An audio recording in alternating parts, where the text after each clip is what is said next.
Hi everybody, this is Agnes from No Sediment, and today let's explore wines of the Southern Rhone.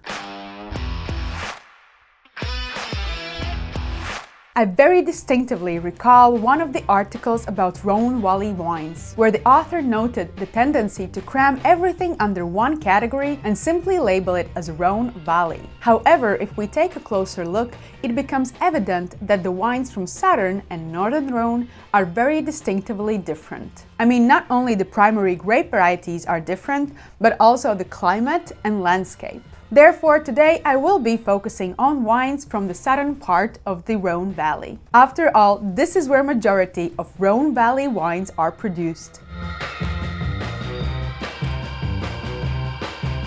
The Southern Rhone does feature some gentle hills here and there, but overall it is a rather flat winemaking region. And essentially it has Mediterranean climate with warm and sunny summers and very little rainfall. But no discussion about Rhone would be complete without mentioning the Mistral. It is a very distinctive wind in the Rhone Valley, and one cannot deny its influence on the vines and grapes. It is so strong that standing outside in the vineyards was unpleasant for me. Because of the Mistral, wines are often planted here at the angle against the prevailing wind, and over the years they will be straightening out.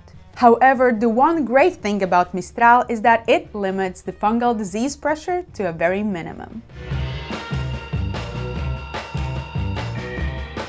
Southern Rhone is a region where one can find a wide range of grape varieties, some of which are quite rare and difficult to find anywhere else. In fact, it is reported that 34 different grape varieties are cultivated here. Naturally, we will not be able to touch on them all in this video. Therefore, let's take a closer look at the most important and popular grape varieties grown in the region. Grenache is present here in all of its colors: Noir, Gris and Blanc. After all, it performs well in the dry conditions of the region. The red-skinned Grenache is probably best known and produces rich, ripe fruit-driven red wines with elevated alcohol, balanced acidity and soft yet playful tannins. Similarly, the white and pink-skinned Grenache grapes produce wines of fuller body and rounder acidity. Mourvèdre is another grape that does enjoy sunshine, and like Grenache, it develops high levels of alcohol, but unlike Grenache, it also develops high amount of firm tannins. It is often used in the blends as a way to add more structure. And interestingly, more and more producers are actually increasing the percentage of Mourvèdre in their blends. Carignan, also known as Mazzuelo, is another heat-loving grape that brings acidity and tannin to the table. While Cinsault is often deemed as a grape reserved for early drinking red and pink wines. But we cannot forget to mention another important red grape variety, which is Syrah. While it is more commonly associated with Northern Rhone, Syrah also plays a significant role as a blending partner in the south. Among the white grape varieties, it is important to mention Roussanne and Marsanne, which by many are considered to be hidden gems of Southern Rhone whites. Both are frequently blended together, resulting in wines with good body, slight phenolic grip, and beautifully inviting nose of ripe white stone fruits and lovely white blossom. Marsanne can even add a slightly nutty character. Claret is an ancient grape variety that produces full-bodied and aromatic white wines and will be the most important white grape variety in the future for Gigondas Blanc. The Southern Rhone is a red wine country with over 80% of its wines dedicated to red wine production. And unlike the Northern Rhone, where single grape varieties usually dominate in the wines, the majority of wines of the Southern Rhone will be blends of 2 or more grape varieties. Reds of the Southern Rhone tend to be rich, opulent and full-bodied, often with elevated alcohol.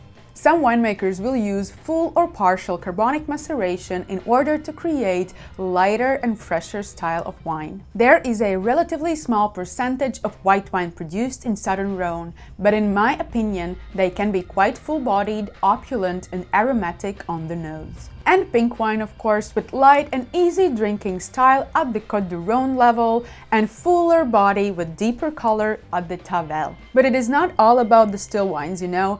This is also where we can find sweet fortified wines known as Vin du Naturel. Rasteau and Muscat de Baume de Venise are the appellations where these wines can be found, available in white, pink and red. Rasteau is based on Grenache grapes and Baume de Venise is based on Muscat grape variety, resulting in wines with high aroma intensity of candied oranges, tangerines and raisins. If we can agree that Southern Rhone is an area between the cities of Montélimar and Avignon, then these aforementioned wine styles are the most important ones found in the region. That leaves the two sparkling wine appellations around the city of Die, Crémant de Die and Claret de Die, to the Northern Rhone. Similarly, as with grapes, there is an impressive amount of wine appellations found here, 31 in total. And similarly, as with grapes, in this video we won't be able to dissect them all. Therefore, let's take a closer look at the most important appellations of the region. And I would say that the most important wine appellation of Southern Rhone is Chateauneuf-du-Pape? No, it's Côtes-du-Rhône. I mean, yes, Chateauneuf-du-Pape might be more prestigious, and we will talk about it in a minute, but Côtes-du-Rhône certainly is larger in size, more approachable price-wise, and while these can be quite fruit-driven and easy drinking reds and whites, some great value wines are hiding under this appellation as well. It is worth noting that Côtes-du-Rhône is also produced in the Northern Rhone, but there it is more Syrah based, while in the southern Côtes-du-Rhône, Grenache shines as the star grape variety. A bit higher perceived quality comes with Côtes-du-Rhône Village appellation, which consists of around 95 villages. Actually, some villages that were once part of the Côtes-du-Rhône Village label now have their own separate appellations, such as Gigondas and Vaqueras. Therefore, this is category worth exploring as it definitely hides some gems. Now that we have discussed Côtes-du-Rhône, let's briefly talk about Chateauneuf-du-Pape. Just like with other wines of the Southern Rhone, Chateauneuf-du-Pape is essentially a blend of several grapes, but there are few exceptions of course, the most notable being Chateau Rayas, which is made from 100% Grenache Noir. The reds usually are full-bodied, rich, with elevated alcohol.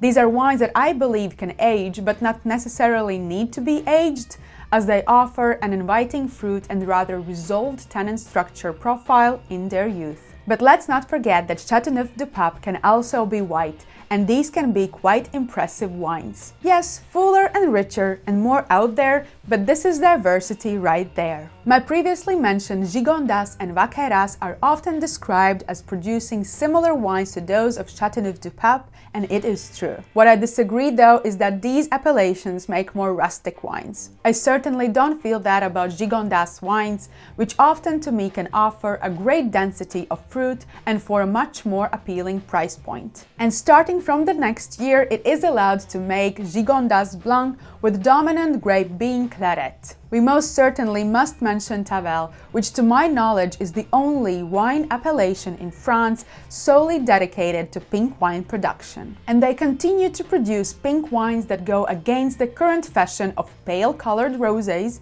making wines deeper in color, fuller body and with denser structure. Lirac is a neighboring village to Tavel and can produce quite powerful and rich red wines, but is also an important appellation for pink and white wines. So here you go, this is just a short introduction to the Southern Rhone region and its wines. In the future, I plan to make more specific videos about the most important appellations of the Southern Rhone, which will also include the most notable producers. Let me know in the comments which of these regions I should tackle first. I talked a lot about Southern Rhone being region of many grape varieties, and in this video, I tasted the most important ones in the blind tasting.